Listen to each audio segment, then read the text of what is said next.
नमस्कार, capital TV के खास प्रोग्राम खबरों की खबर में आपका स्वागत है।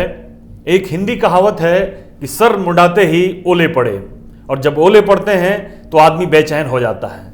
और यही कुछ बेचैनी महाराष्ट्र में मुख्यमंत्री उद्धव ठाकरे की पार्टी में नजर आ रही है।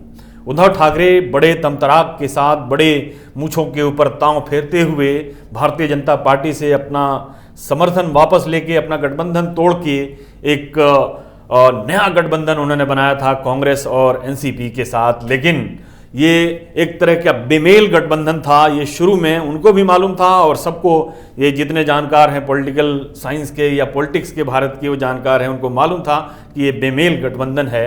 और इसके नतीजे उद्धव ठाकरे की पार्टी और उनके लिए बड़े खतरनाक हो सकते हैं।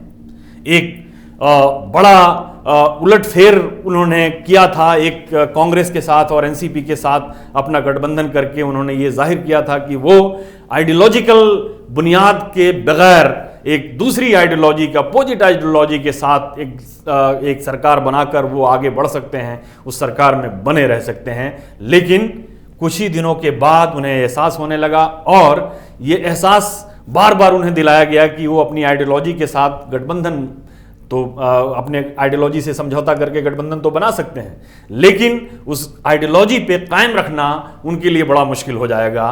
ये बार बार जो संसद के में जो कानून आए, और कानून में उन्होंने कुछ बिल का समर्थन किया, खासतौर पे नागरिकता कानून बिल या और भी दूसरे कानून जो थे उसके ऊपर उन्होंने बिल का समर्थन या उसका की मुखालफत की, उसमें उनको हस्तक्षेप का सामना करना पड़ा कांग्रेस और एनसीपी की तरफ से। दूसरी चीज ये देखने की पड़ी कि जब सावरकर जो एक हिंदुत्व के आइडियोलॉग हैं, सावरकर के ऊपर कांग्रेस के हमले हुए तो उनके कुछ नेताओं ने कुछ कहा, कुछ नेताओं ने कुछ कहा, उन्होंने कभी कुछ कहा। यानी कि ये फ्लिप फ्लॉप का जो सिलसिला है ये पूरे गठबंधन के दौरान जो है उनके सामने आता रहा। अभी जो है, जो बात पहले कही जा रही थी कि शिवसेना के कांग्रेस और एनसीपी के साथ चले जाने के बाद महाराष्ट्र की राजनीति में एक तरह से हाशिए पर चले गए, एक तरफ से बाहर कर दिए गए राज ठाकरे, जो उनके चचेरे भाई हैं और कभी एक साथ उन लोगों ने काम किया हुआ था।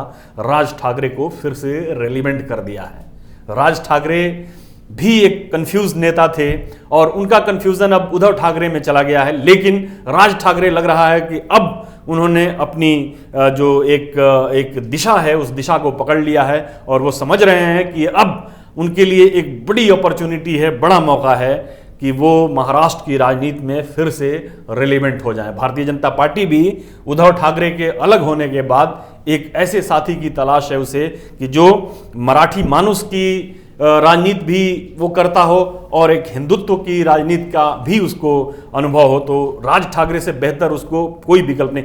अभी हाल ही में, जैसे पहले कहा जा रहा था कि कई भारतीय जनता पार्टी के नेता राज ठाकरे के संपर्क में हैं, और उनसे ये बात चल रही है कि वो एनडीए का हिस्सा बने और उद्धव ठाकरे की जगह लें।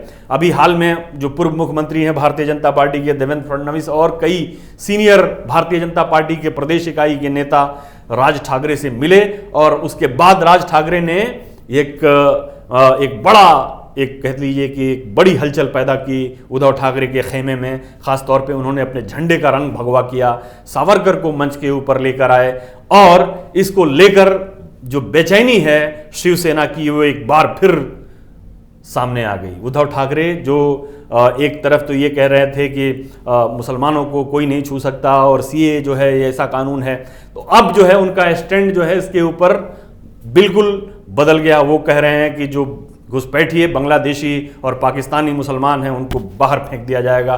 शिवसेना का हमेशा से ये स्टैंड रहा है, और शिवसेना कभी भी, शिवसेना ने हिंदुत्व को नहीं छोड़ा है। और राज ठाकरे जो हैं, राज ठाकरे पर भी उन्होंने प्रत्यक्ष हमला किया गया। शिवसेना का जो मुखपत्र है सामना के थ्रू, उसमें ये कहा गया कि राज ठाकरे जो हैं वो मराठी मानुस के पॉलिटिक्स करते रहे हैं, मराठी मानुस उनका पॉलिटिकल प्लान रहा है। अभी जो है वह हिंदुत्व के रंग में लेकर आ गए हैं। शिवसेना ने न कभी हिंदुत्व को छोड़ा था और न कभी छोड़ेगी। हाँ, ये ज़रूर है कि उद्धव ठाकरे और उनके पुत्र, ये ज़रूर, संजय रावत जब ये बयान कर सकते हैं, कांग्रेस के बयान के ऊपर, सावरकर के ऊपर जो बयान आता है कि जो संजय रावत जो हैं उनके बड़े नेता हैं, वो कहते हैं कि जो लोग सावरकर को क्रिटिसाइज करते हैं उन्हें कुछ दिनों के लिए अंडमान निकोबार आइलैंड का जो सेलुलर जेल है उसमें भेज दिया जाना चाहिए। उसको लेकर उनको प्रेशर में लाया जाता है, उनसे कहा जाता है कि आप बैक ट्रैक कीजिए, अपना बयान को वापस लीजिए। उद्धव ठाकरे के पुत्र जो हैं आदित्य ठाकरे, वो बयान देते हैं कि इसका पार्टी का ऑफिशियल बयान न माना जाए। तो एक तरह से तो ये कह रहे हैं कि हम हिंदुत्व के पैरोकार हैं, लेकिन वो सावरकर को के क्रिटिसाइज करने वालों को क्रिटिसाइज करने नहीं देते हैं, या सावरकर के ऊपर अगर कोई बयान देता है, उसके खिलाफ अगर कोई उसको रिप्रिमांड करने की कोशिश करता है या उसको काउंटर करने की कोशिश करता है उनकी पार्टी के अंदर से, तो उसको भी कर देते हैं। लेकिन सामना में जो छटपटाहट है शिवसेना की वो जाहिर है। अब सवाल ये उठता है कि राज ठाकरे की राजनीति क्या हो रही है और क्या होने वाली है, क्या थी। राज ठाकरे 2006 में उद्धव ठाकरे के साथ ही कुछ अनबन की वजह से, हालांकि ये माना जाता था कि राज ठाकरे जो हैं वो असल उत्तराधिकारी हैं बाल ठाकरे के, और वही जो हैं ये शिवसेना के कमान जो है वो संभालेंगे, लेकिन उनको लगने लगा कि अब उद्धव ठाकरे को ही पार्टी में आगे बढ़ाया जाएगा और राज ठाकरे जो हैं वो सेकंड फिडल के तौर पर काम करेंगे। तो उनको एक तरह से साइडलाइन होने लगे, तो उन्होंने खुद अपनी राह अलग कर ली और 2006 में अलग होकर शिवसेना से उन्होंने अपनी पार्टी महाराष्ट्र नवनिर्माण सेना बना ली। और उस महाराष्ट्र नवनिर्माण शिवसेना जो है थोड़ी सी सॉफ्ट होने लगी, और जो उद्धव ठाकरे के कमान में आने के बाद जो पुराना उसका मराठी मानुस और सन ऑफ सॉइल का जो प्लैंक था उससे अलग होने लगी। तो महाराष्ट्र नवनिर्माण सेना ने उस प्लैंक को उठाया और आगे बढ़ाया। उस सिलसिले जैसे शिवसेना पहले उत्तर भारतीयों और दक्षिण भारतीयों के ऊपर जो हमले करती थी, वो काम अब राज ठाकरे ने करना शुरू कर दिया। और राज ठाकरे जो समाजवादी पार्टी के हो गए, उत्तर प्रदेश के कुछ ने, तो वो उन्होंने अपना एक बनाने की कोशिश की, लेकिन वो चला नहीं। शिवसेना के जो समर्थक थे वो शिवसेना के साथ अड़े रहे, और शिवसेना जो है एक बड़ी पार्टी जो है वो बनी रही। और मराठी मानुस का जो उनका दांव था वो बहुत कामयाब नहीं हुआ। कुछ सेक्टर में हल्का फुल्का पहले जो चुनाव लड़े, पहला चुनाव उन्होंने लड़ा, वो ज़रूर उसमें थोड़ी सी कामयाबी हुई, लेकिन बाद में उनको एक तरह से जो एनडीए गठबंधन की तरफ से ये कहा जाने लगा कि ये वोट कटवा पार्टी के तौर पर ये काम कर रहे हैं, और कांग्रेस और एनसीपी के कुछ जिताने के लिए इन्होंने जो भारतीय जनता पार्टी और शिवसेना का जो वोट था उसको काटने लगे हैं। तो ये उनका एक बैकग्राउंड था। और साथ में जब ये बात होने लगी कि भाई अब कुछ करना चाहिए, उनके जो एमएनएस के जो कार्यकर्ता थे वो नाराज होने लगे, उनको लगने लगा कि ये पार्टी जो है किसी भी दिशा में नहीं जा रही है। तो कुछ कार्यकर्ता ये कह रहे थे कि भाई इनको कोई एक स्टैंड लेना चाहिए, या तो इधर या तो इधर। एक बीच का जो अलग का स्टैंड जो है वो काम नहीं कर रहा है, तो या तो आप एनडीए गठबंधन में शामिल हो जाइए, या फिर शिवसेना में ही अपने आप को मर्ज कर दीजिए, या फिर एनसीपी और कांग्रेस का गठबंधन जो है उसमें शामिल हुई। लेकिन राज ठाकरे जो है हमेशा एक जबरदस्त तरीके से कह लीजिए कि उनके बारे में ये कहा जाता है कि वो, हालांकि उनके पास अच्छे लोग हैं उनको गाइड करने के लिए, उनको सलाह देने के लिए, उनके सलाहकारों में पढ़े लिखे लोगों की कमी नहीं है, जानकार लोगों की कमी नहीं है, पॉलिटिक्स की समझ रखने वालों की कमी नहीं है। लेकिन ये कहा जाता है कि राज ठाकरे जो हैं सुनते सबकी हैं लेकिन करते हैं अपने मन की हैं। तो उनका कन्फ्यूज़न जो है वो पूरे इस दौरान, यानी 2006 से 2019 के दौरान जो है उनका कन्फ्यूज़न बरकरार रहा। वो कभी प्रधानमंत्री मोदी के एकदम खुलकर समर्थन करने वालों में शामिल हो जाते हैं, कभी खुलकर उनके ऊपर अटैक करते हैं, कभी अमित शाह के ऊपर अटैक करते हैं, कभी शिवसेना के ऊपर अटैक करते हैं, कभी कुछ कभी कुछ। तो वो ये पूरा पीरियड जो है उनका एक कंफ्यूजन से भरा पीरियड है। लेकिन राज ठाकरे को एक रास्ता मिल गया है, उन्होंने अपना रास्ता ये चुन लिया है।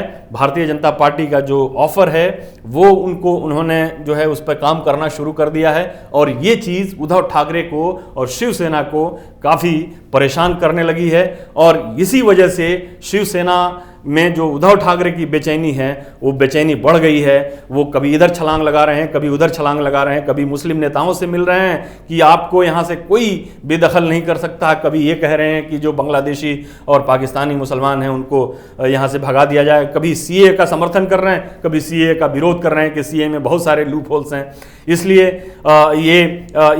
इस पे एक रिकंसीडर करना चाहिए। लेकिन असल चीज़ जो है, असल तड़प जो उनकी है है वो है राज ठाकरे के उभार की वजह से। और राज ठाकरे ये मौका जो है अपने हाथ से जाने नहीं देना चाहते हैं और उन्होंने एक तरह से एक साफ कर दिया है, अपनी नीति साफ बना ली है, भगवा झंडा अपनाकर और सावरकर और हिंदुत्व के एजेंडे को अपनाकर उन्होंने ये कह दिया है कि हिंदुत्व जो है उनका एजेंडा है। और ये साफ कर दिया है उनके महाराष्ट्र के लोगों के ऊपर कि वो आ गए हैं और जो शिवसेना के वो लोग जो थे, जो शिवसेना के आइडियोलॉजिकल समझौते की वजह से इधर उधर भाग रहे थे, वो उनको अब एक मुकाम मिल गया है। और वो मुकाम जो है वो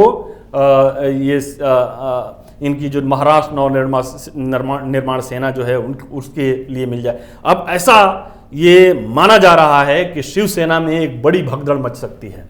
बड़ी भगदड़ इसलिए मच सकती है, हालांकि अभी सत्ता में है, अभी तो इसमें उस तरह की भगदड़ की अभी कोई गुंजाइश नज़र नहीं आ रही है, लेकिन आने वाले समय में जब चुनाव नज़दीक होंगे या कुछ और पॉलिटिकल डेवलपमेंट उस तरह के होंगे तो हो सकता है कि जो शिवसेना है, अभी शिवसेना के जो कार्यकर्ता, जो छोटे मोटे कार्यकर्ता जो हैं वो निकल रहे हैं, अब एक इन मास जो है इसका पलायन जो है वो शुरू हो जाए और जो वाकई बाला साहब ठाकरे की जो लेगेसी थी, जो शिवसेना के पास, उद्धव ठाकरे के पास है, और इसी नाम के ऊपर और उसी जो उनका एक कह लीजिए गुडविल के ऊपर शिवसेना अभी तक खड़ी है, वो गुडविल और वो नाम राज ठाकरे की पार्टी एमएनएस की तरफ ट्रांसफर हो जाए। ये लोग मानते हैं कि राज ठाकरे में उसी तरह का एग्रेशन है जिस तरह से बाला साहब ठाकरे का एग्रेशन था।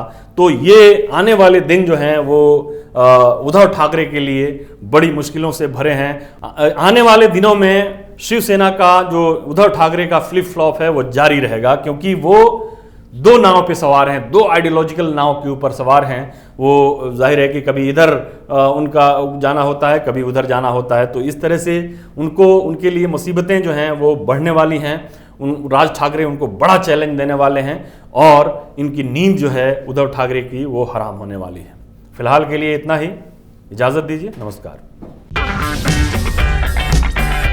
अगर आपको हमारा वीडियो पसंद आया हो तो इसे लाइक करें, हमारे चैनल को सब्सक्राइब करें और हाँ, बेल आइकन दबाना ना भूलें ताकि आप तक हमारे वीडियो की नोटिफिकेशन पहुंचती रहे।